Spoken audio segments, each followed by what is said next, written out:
Angelina, you just tell me when to start, okay? Shall we wait for some more people or what? Or shall we start now? Uh, I I think our friends are joining. Just maybe for 2 minutes. No Waiting problem. for them Yeah, be we can enough. wait for some minutes. Yeah. And I see some familiar names among the Yes. participants. I think some Yeah. of them That's are your classmates, Angelina, right?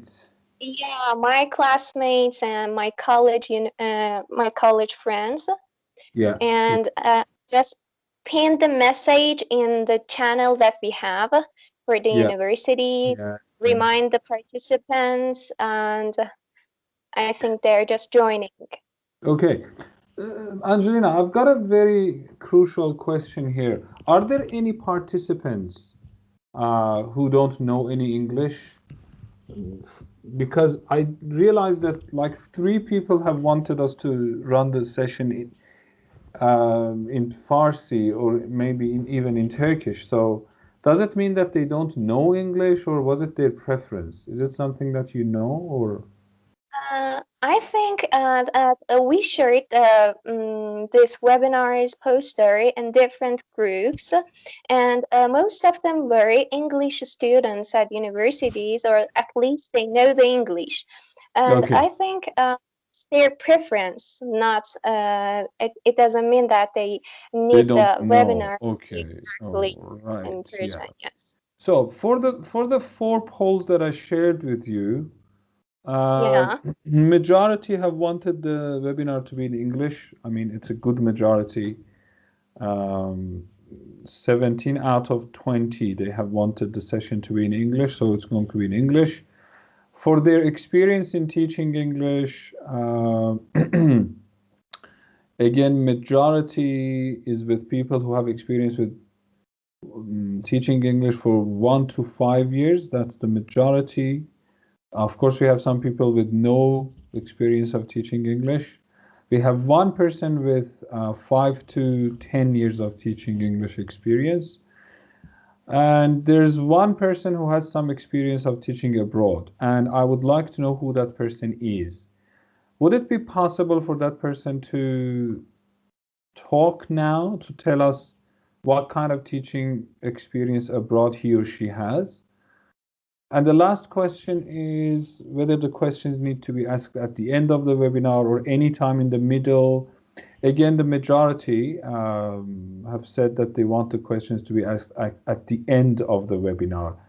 So I think just to respect the majority, we are not going to interrupt anyone.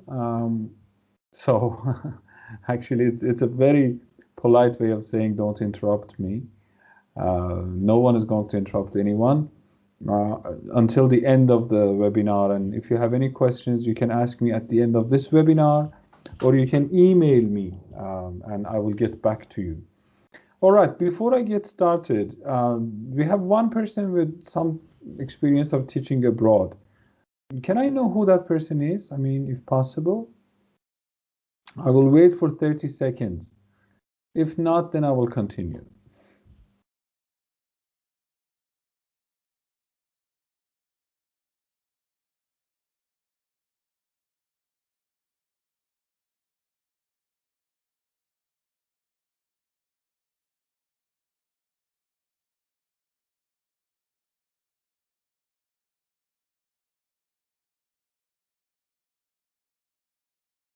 Okay, no problems.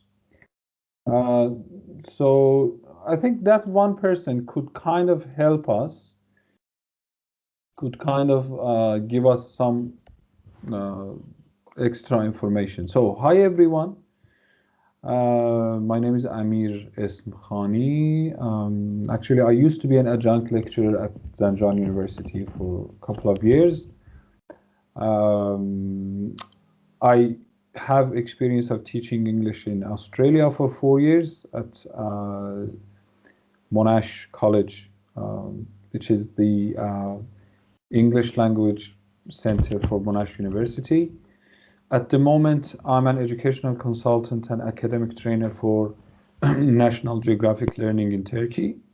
And it's a pleasure to be presenting here to university students and teachers. Actually, Hanım Bayat, Miss Saida Bayat contacted me a couple of days ago, and she told me how people are interested to have webinars with people from other universities, other cities, and I said I can be a help. I can assist you. I didn't mean necessarily to be a presenter, but then upon our discussion, I realized that yeah, I've got some information I can share with you, which you might find interesting and useful for you. And I thought that the most relevant one to me and you will be if you guys can have any experience of teaching abroad outside Iran. My assumption is that most of the people who are attending this meeting are studying English or are teaching English or will teach English in the future. So that makes this webinar relevant to you because one of the thank you. Thanks for this kind message. Hi there. Hi to everyone. I know some of you know me. I know some of you. So thank you so much for being here. So one of the concerns for any person studying at university is whether you'll be able to find the proper job in the future. Um, this is an important issue. So regardless of what you study, you could study anything, but you have concerns about your future, whether you'll be able to find jobs in Iran, abroad, and what the payment will be like, and many other questions. Uh, One of the things, I mean, this is the positive part of people who study English. Um, you know, inside Iran, maybe studying English is not that rewarding, but outside Iran, I mean, if you've studied English and if you have certificates and degrees in becoming a teacher, an English teacher, it's kind of the opposite. I mean, you could study medicine, law, which are very well paid and sought after in Iran. I mean, if you study medicine, dentistry, law, you will have really well paid positions. Your future is somehow secured. But as an English teacher, especially as a freelancer English teacher, I should say it's not going to be that easy.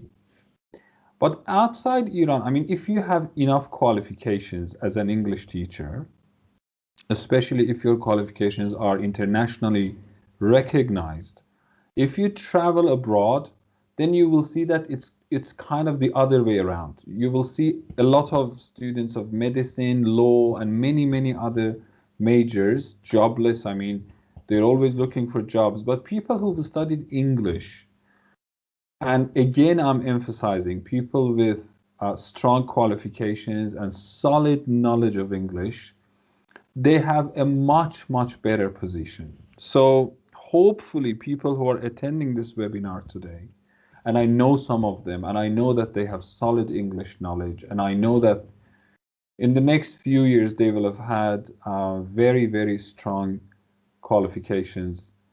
I hope that if you happen to entertain the idea of teaching abroad, you will find it easy and you will find this webinar today relevant to your dream of becoming an international teacher in the future.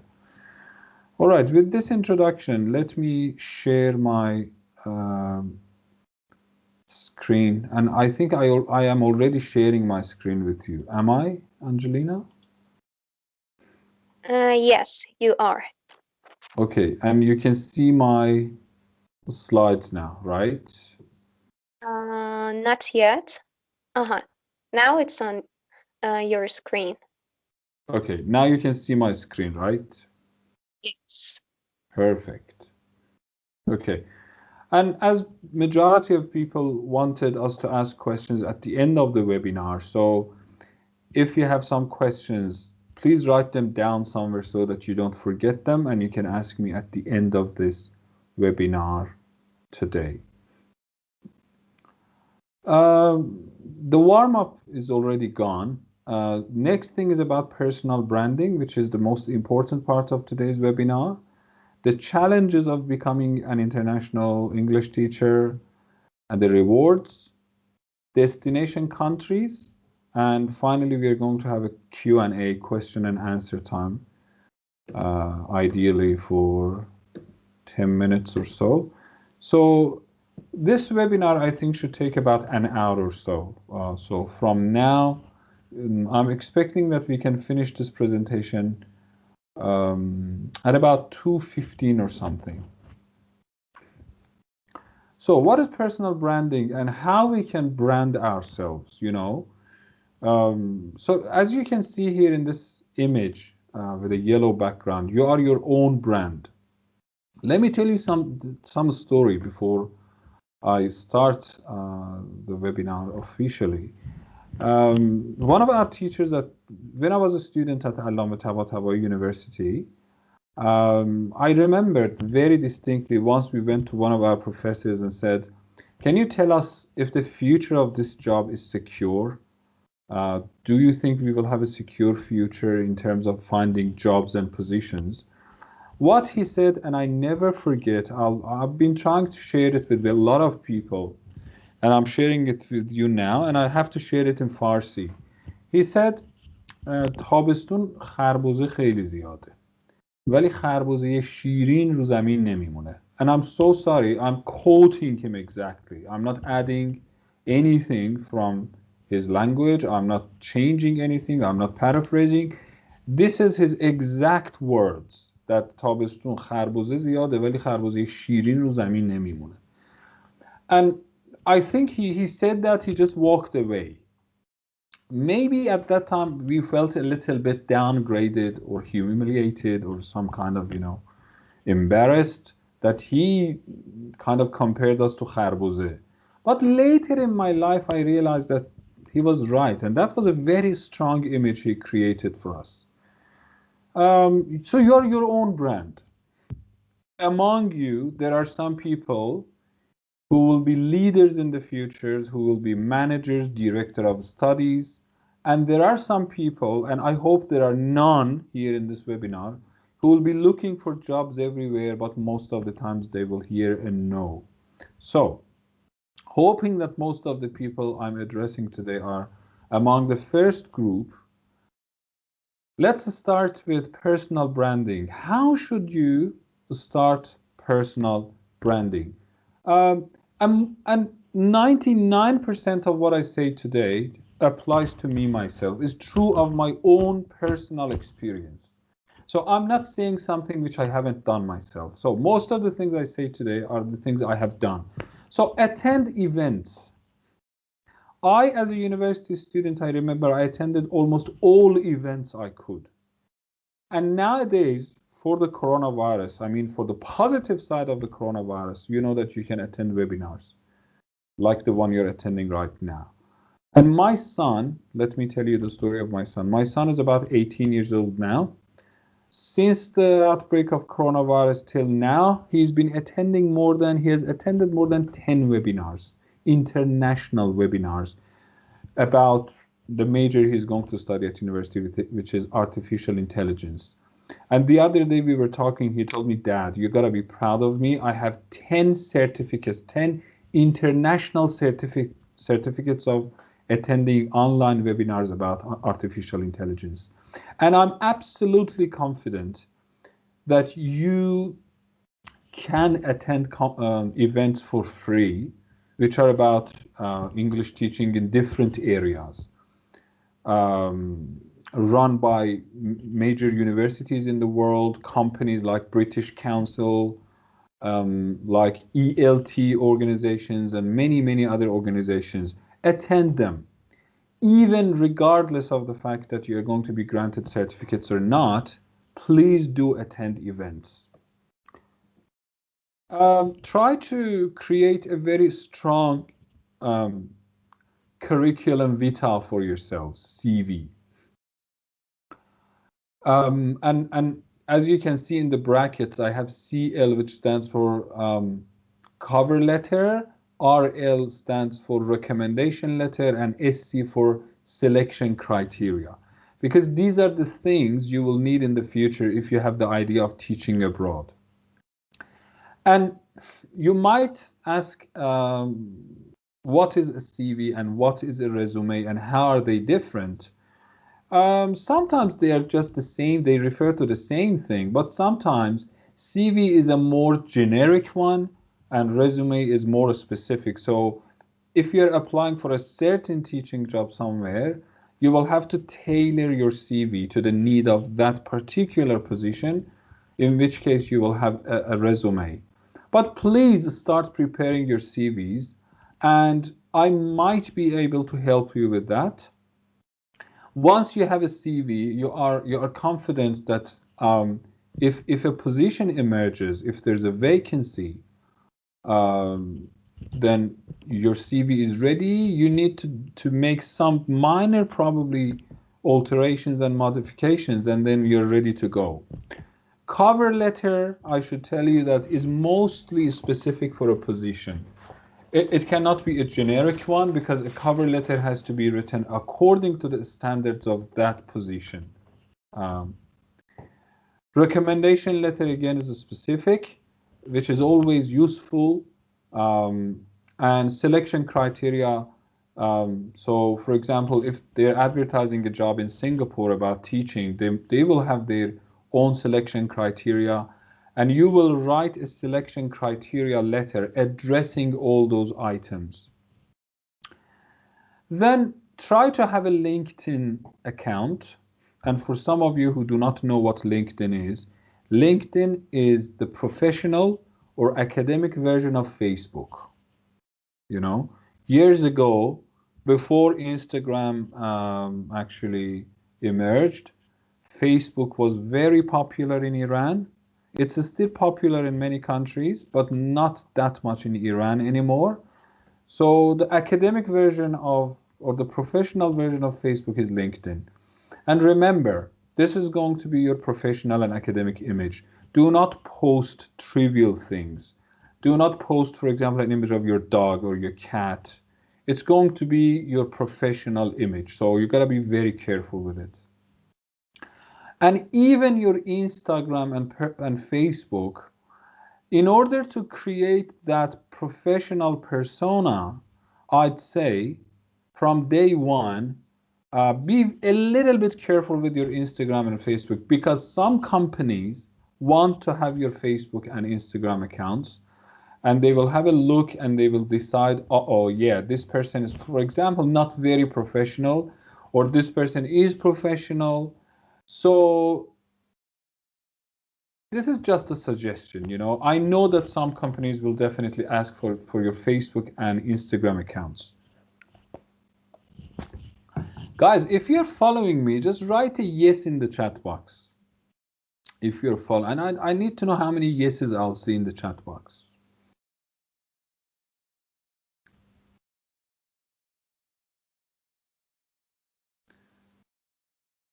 Okay. Let me see how many yeses. Okay, good. That's a relief.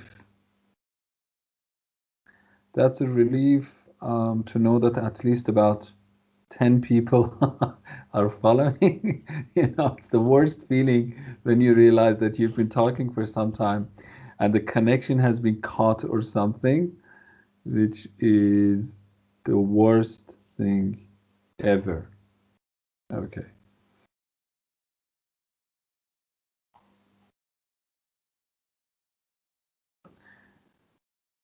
So attend events, create a strong CV, LinkedIn account, and also careful with your Insta and Facebook account.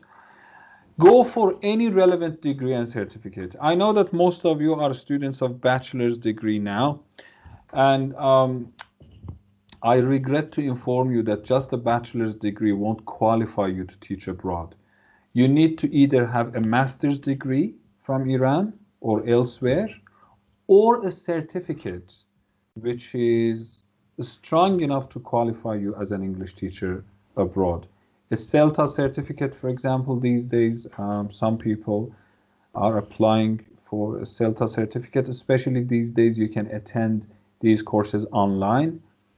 However, I should tell you that your dad must be rich, because for a CELTA certificate, I think we are looking at something about 50 million tomans, 50 million toman for a CELTA certificate online, which is covered in 1 month. And you got to make sure that it's internationally recognized. You have to make sure that the CELTA certificate you're getting is internationally recognized. Otherwise, it's just a waste of money.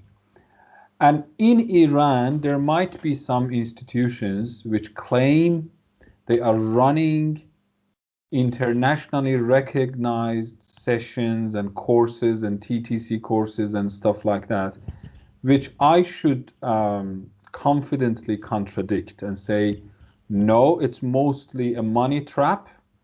It can't be, because by rules and by law in Iran, no institutions or organizations can issue internationally recognized certificates.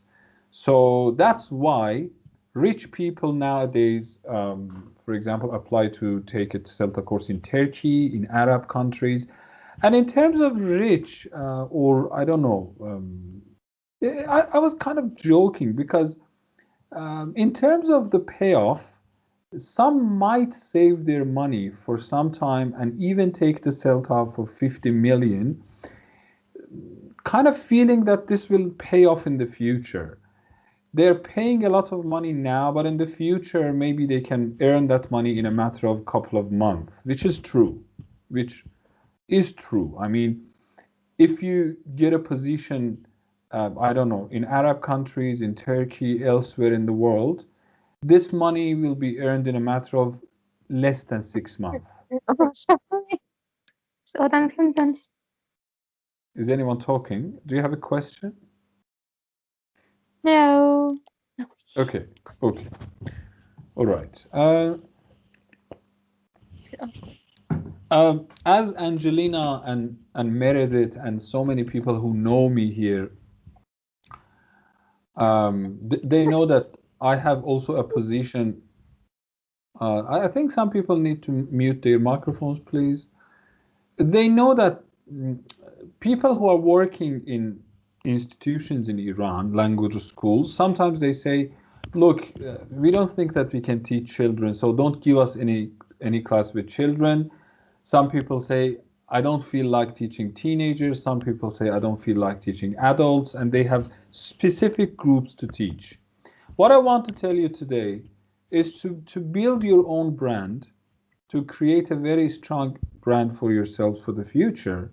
Please try to teach a variety of age levels and groups, from basic levels to advanced, from kids to adults, because it's very important that you have the experience of teaching all age groups and all English proficiency levels on your resume. This is going to be, because you never know. You might have a position later, for example, in Ukraine, teaching children or teenagers or adults. You never know. So, a professional teacher, to my mind, is not one who says, I have specialized in teaching adults and I don't know how to teach teenagers and children. It doesn't work like that. Try to get your hands dirty with all different levels and ages and everything, okay? Connections with past and future people.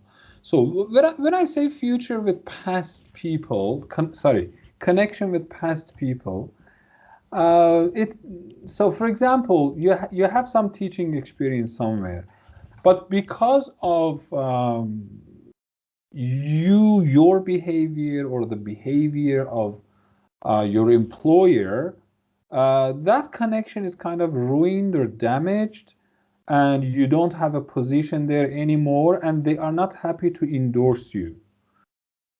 So, for example, Angelina, I'm so happy to say that Angelina and Meredith, who are with us today, Saeed Bayat and Fatima Mohammadi, and I know some more, Shukufa Nazari and some other are here today. I know them from university, and I'm happy to say that they also worked for me, for us, sorry, for IZ Language School for a while, and they are still teaching. If they need a recommendation letter from me for the future, I will proudly and gladly do it. But let me tell you something very honestly. There are some people, not here today, but there are some people, I mean, who worked for IZ in the past who I wouldn't want to endorse. And let me tell you, let me show you that black, dark side of myself to you. There's this gentleman who worked for IZ for like 2 years, but for his behavior, he emailed me a couple of times for a recommendation letter, and I didn't. Okay. Yeah, I'm a devil, I'm a Satan, but I didn't, because I thought you can't really, destroy your future by misbehaving, by, showing all sorts of unprofessional behavior, and later in the future you go and ask for a paper or a recommendation letter. So, wherever you are working, if things come up and you need to leave that place, please act professionally. Maintain a sound and healthy relationship with people in your past and in your future. So, one of the reasons I'm asking you to create a LinkedIn account is to be able to create connections with people abroad. So, some people, for example, don't know me now. They are attending the webinar, they don't know me, I don't know them, but they might be kind to later send me an email and thank me. And I don't know, try to establish that kind of connection with me because they think that, okay, he's a university, for example, teacher, he's working in Turkey, he might be able to be a connection for us, which is perfectly all right. There is nothing wrong with trying to establish connection with people who will be influential for your future. The initial correspondence you have with companies and universities, with colleges, schools everywhere in the world, they are very important and crucial. Spelling mistakes, grammar mistakes, or cultural mistakes, netiquette mistakes, some of them can be really detrimental. So make sure that you show the message you're sending to someone, an expert, before you send it. I don't know, maybe if I'm available, you can consult me, you can consult your other teachers, you can consult your friends who are experienced. Do not just send an email off the cuff without preparation, without editing. It might work to your, dissatisfaction in the future. And I have a very funny experience I can share with you. Years ago, I was sending a text message to someone very important, and so obviously I was trying to write dear Satya, and then the rest of the message. Later I realized instead of dear I had written dead. So there was only a difference of D and R, but that could have been really detrimental. But what I did, I went to the person, and I explained this problem to him, and I said, look, this is the predictive dictionary on my mobile phone, which has been acting funnily. And he was nice enough to, ignore the problem. But this could really work at a very big cost. So initial correspondence can be absolutely crucial. So if there are vacancies and positions and they're advertised, you will apply, you will send emails, or you will apply, you will just fill in the information on an online form, you will apply. They will shortlist the participants, and you might be among the shortlisted ones if you are a lucky one. And then you will be invited to an interview. You shouldn't mess with the interview regarding everything, regarding brushing up your knowledge of teaching, the way you, for example, you're dressed, your hair, your behavior, and everything. So this interview is very important. And let me give you a very, very important and effective piece of advice. I remember one of my friends used to like rehearse before the actual interview. I mean, I remember she called me and said, I have an interview, for example, next week. So would you be kind enough to give me some time? We can rehearse the interview. You function as the interviewer, I'll be the interviewee, and let's practice this for a while. And we did it, I think, for 2 or 3 times. Eventually, what she told me that she was much more confident with the actual interview.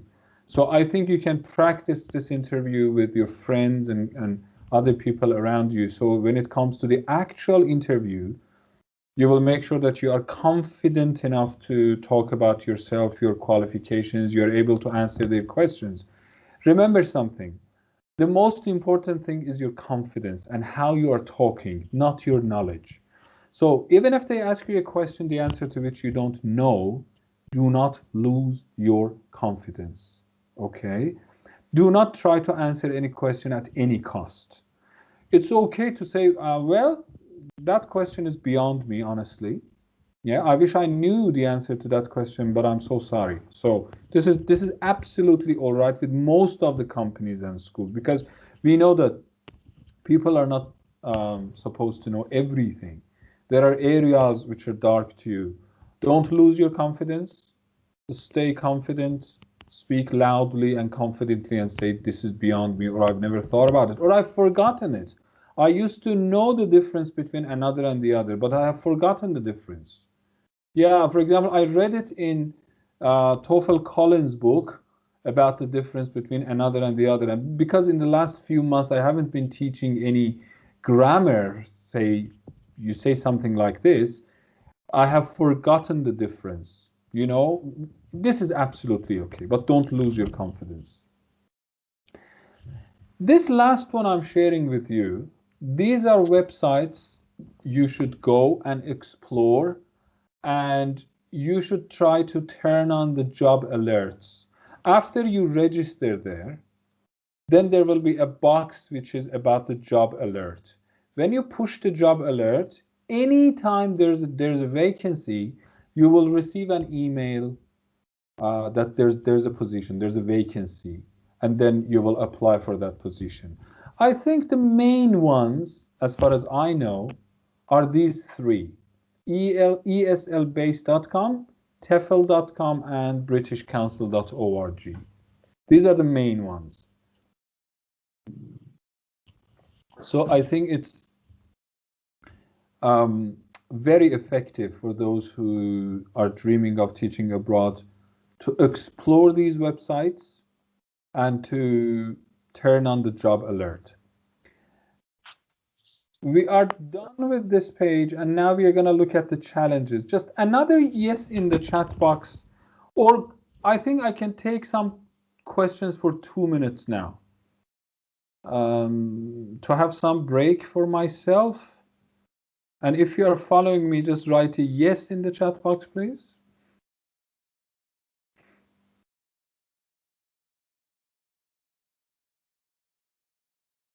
Thank you, Angelina. Yeah, that's a very heartwarming yes. Meredith Mohammed Amin also says yes.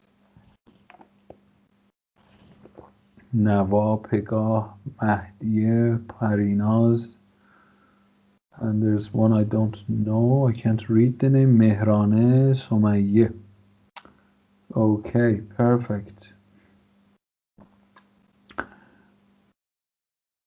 Oh yeah, yours is more than one. Okay. Perfect. All right, let's continue.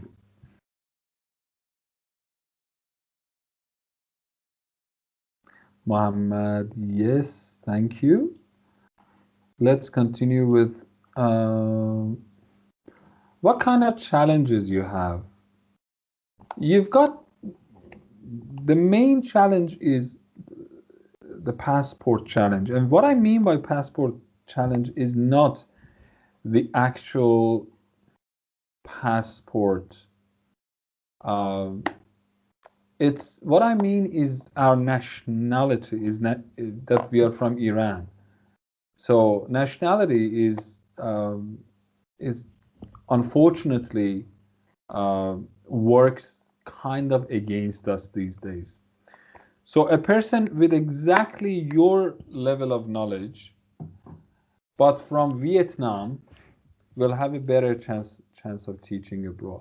You know, and this doesn't have to do with the people of Iran. This is mostly about the politics, diplomacy between countries, and the image. Unfortunately, the image of Iran in the last few decades. However, Iranian ambassadors, what I mean by Iranian ambassadors, I'm referring to 6 or 7 million Iranian people who are everywhere in the world. They are advertising in Iran in the best way possible because these 6, 7 million people are some of the best, the most qualified, the most talented, the most intelligent, and the smartest Iranian people in the world. So most of the times I have seen foreigners saying, "Oh, we didn't know Iranians are this smart," which is, um, you know, positive and negative. I mean, positive that okay, now they are realizing that Iranian people are smart, but sad because the image that they've had has been kind of a negative one. And I'm sorry, but there is nothing we can do about it. We are hoping that in near future things will change, especially with the last presidential elections in the USA and with the presidency of Joe Biden. Hopefully things will change for Iran and an Iranian passport will be stronger than before. I know people who were shortlisted, they were interviewed by foreign schools, universities, and companies, but unfortunately, they weren't granted visa. And this is something beyond your control. There is nothing you can do about it.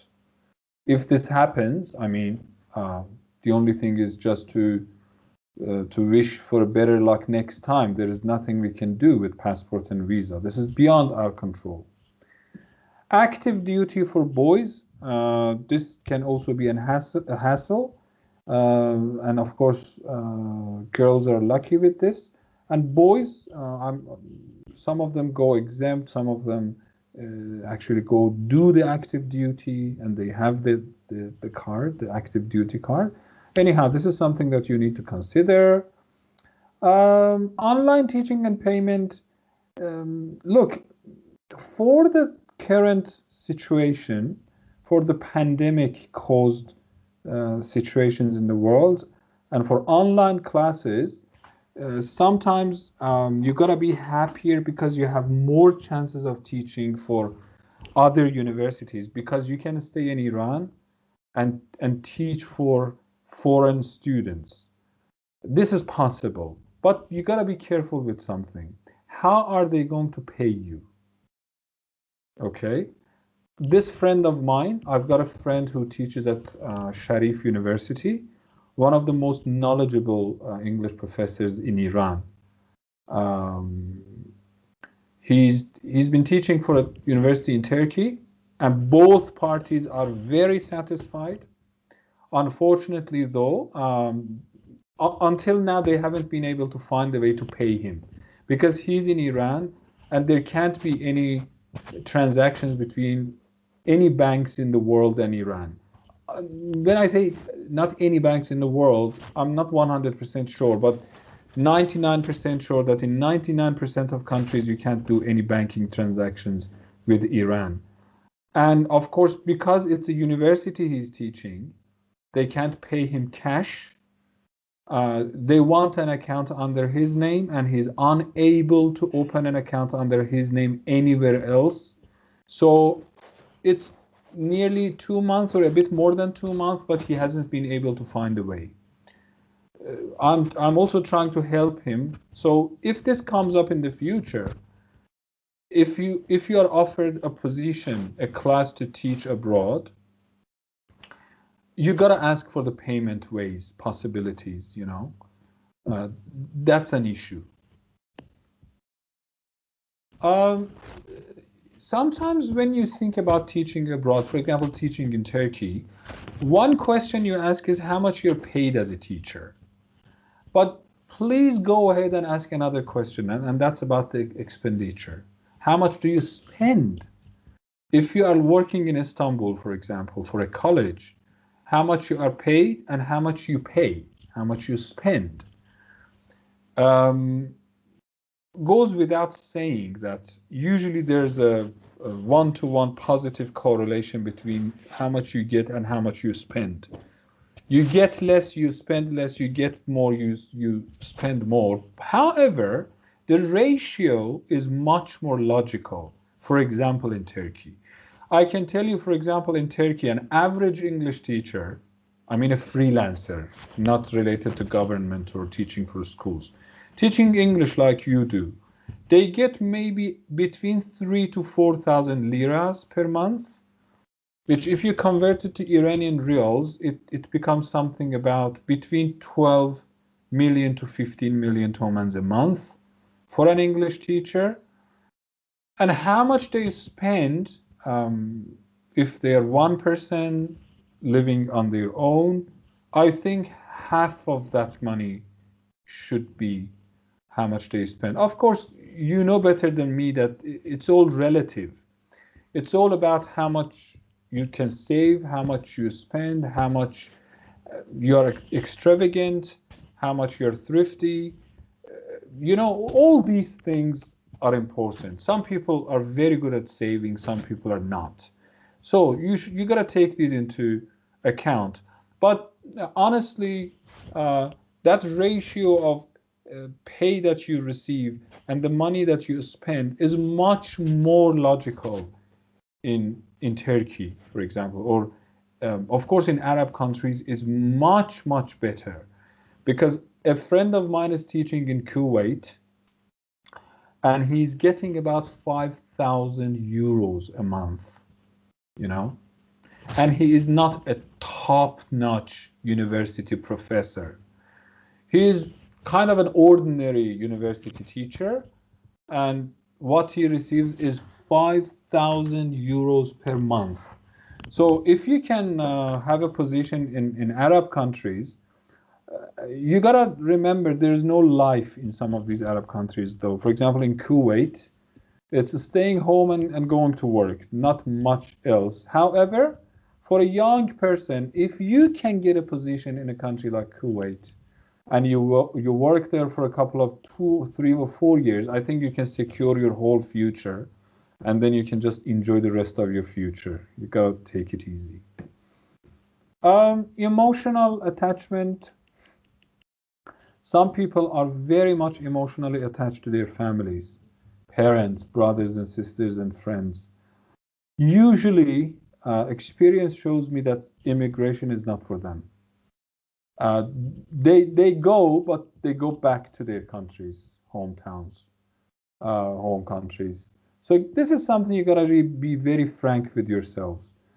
There are problems in Iran, yes, but for some, I mean, the problems way less than the advantages of living in Iran. And these are all different, you gotta just examine your own case. Yeah, I mean, where you're going, you gotta look at the accommodation and transportation. You gotta check the prices, fees, and everything. And the cultural shock, for those who have lived abroad, they know that you always get shocked. I lived in Australia for nearly 6 years, 2011 to 2016. And so I got quite acquainted to their way of living and to their culture and everything.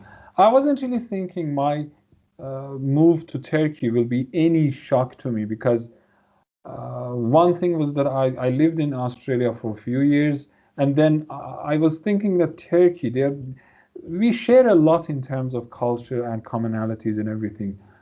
Nonetheless, there are some shocks for me, even in Turkey, even in Ankara. There are some shocks that you gotta look for. Rewards, what kind of rewards you get as an international teacher? You will be internationally recognized. This will really help with your intellectual growth. You will have higher income, most probably, especially if you find an English teaching job in a country where English is not their first language. Um, like in Australia, I was really lucky to find a job with Monash College.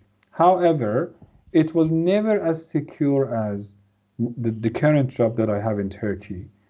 Because you are competing with millions of other people who speak English better than you because English is their native language. And you need to have some other advantages to surpass them. But in Turkey, the situation is different. In Arab countries, the situation is to your advantage if your English is solid. Uh, if you teach abroad, you will have a very much stronger CV. Even 6 months of teaching abroad can make your resume and CV much stronger than the rest of your competitors and rivals. And then you will have worldwide connections. You will have connections with other countries, other companies, organizations, schools. And I remember at some point someone was arguing that the name of our title as English teachers should be international engineers, And I think there's an element of truth in our title becoming international engineers because we can make people connect to each other. So I think there's an element of truth in that, and thinking about how you can kind of establish your connections with other companies and schools and everywhere. This is gonna be a must for your future. I don't think that teaching English in Zanjan for the rest of your life is anything attractive, or in the cities you are from, in towns you are from. If you stay in the same position for the rest of your lives, I don't think you have really achieved much. But I think you've got to further your horizons and think of teaching in different countries. Hopefully, Iranian passport will allow you to teach elsewhere. Destination countries is the next part of my presentation, which will bring me to the Q&A part in about 5 minutes.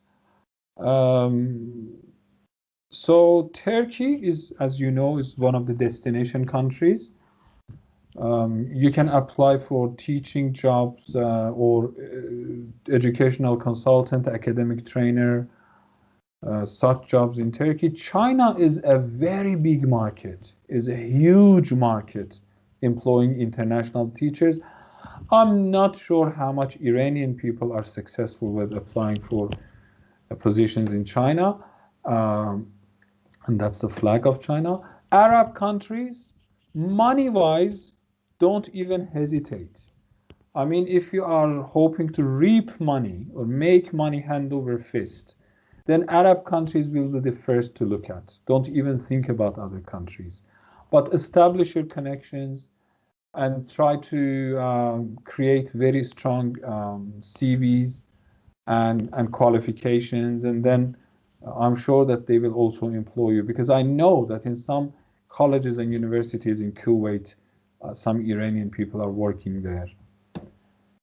So that's the flags of some post-Soviet states like Kazakhstan, Azerbaijan, Armenia, Georgia.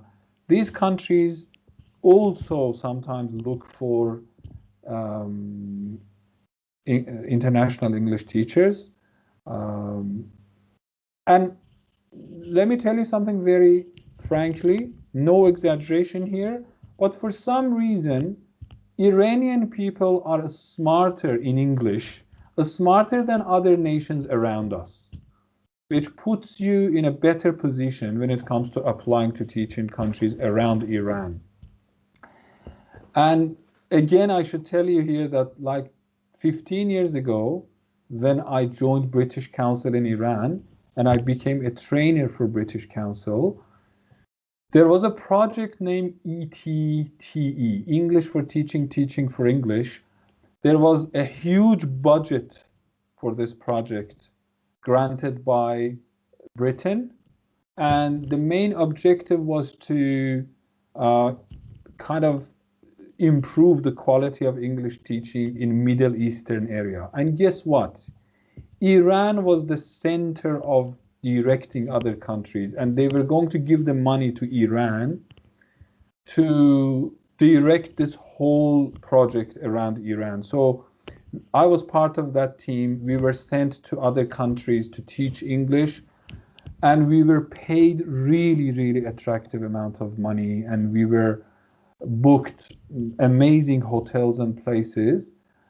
Unfortunately, really unfortunately, for the political problems and diplomatic issues, British Council closed its uh, mm, actually office in Tehran. So it was given to a second country, which I don't remember now, but I think it was one of the post-Soviet states. Hopefully, in near future, if they reopen British Council in Tehran, don't hesitate. آب دستتونه بذارید زمین and become a member of British Council. Okay? Because I know that they still have that huge amount of money and they are trying to spread that kind of teaching English into other countries, and hopefully you will have that possibility. And the last one, Australia and New Zealand. Australia and New Zealand, as a permanent resident, you have chances of, so let me tell you how it works for Australia and New Zealand, not just ordinary English teachers, because there's one difference between Australia and the other four countries I listed above. With Australia, after your bachelor's degree, you can study in Tarbiyat Mudarris University, and you will make sure that the certificate that they're going to give you at the end of your master's has something about teaching at school in the topic of your certificate. For example, آموزش ابتدایی، آموزش راهنمایی، آموزش دبیرستان، آموزش پیش دبستان, something like this. If you get a degree like this, after you get the degree, what you will do, you will try to start working in that position as a school teacher for 1, 2, 3 years, but minimum should be 2 years.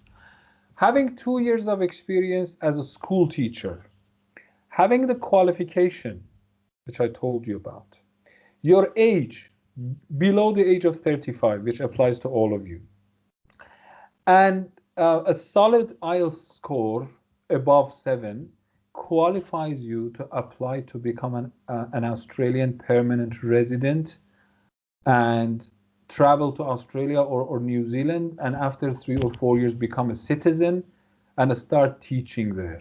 And that's really attractive, and that's a different world. If I were your age, that's the fifth one is what I would do. I wouldn't hesitate, you know. My email address I'm sharing with you. Write to me anytime you have further questions. All right. I hope that this webinar has been useful to everyone. I'm going to stop sharing and see if there are any questions I can answer. If not, we can just call it a day, and I can wish you health and happiness, you and your families and your friends and everyone. You've got my email address. You can write to me anytime, and I will try to be of some assistance to you. If I don't have time to help you myself, I can direct you to the way to that specific way which you can get some help from. And my thanks to Ms. Bayat, Saeed Bayat, who was the organizer of this event. This is an amazing job you're doing, and I will do my best to help you invite uh, professors from other universities in Iran or even professors from other universities in the world. Thank you so much for attending the webinar. I will Thank you stay so here for much. another few minutes. If not, and I think Meredith was also there. Merida was here. I think by mistake I said Meredith earlier before I started my presentation. I meant Merida Fatima Mohammadi. But I think Meredith was also there. So Merida, Yeah, what I meant at the beginning of my presentation was Merida, not Meredith. But I realized that Meredith was also there. Okay, thank you, anyone, and thank you so much, dear Mark. It was it's a really pleasure. helpful. Thanks Thank for the you. given time. I really enjoyed your Thank you. webinar. I used all the information that you mentioned, and I don't know how to just thank you. No need to Thanks thank so me. It's a pleasure. And I'm so happy I'm part of this team.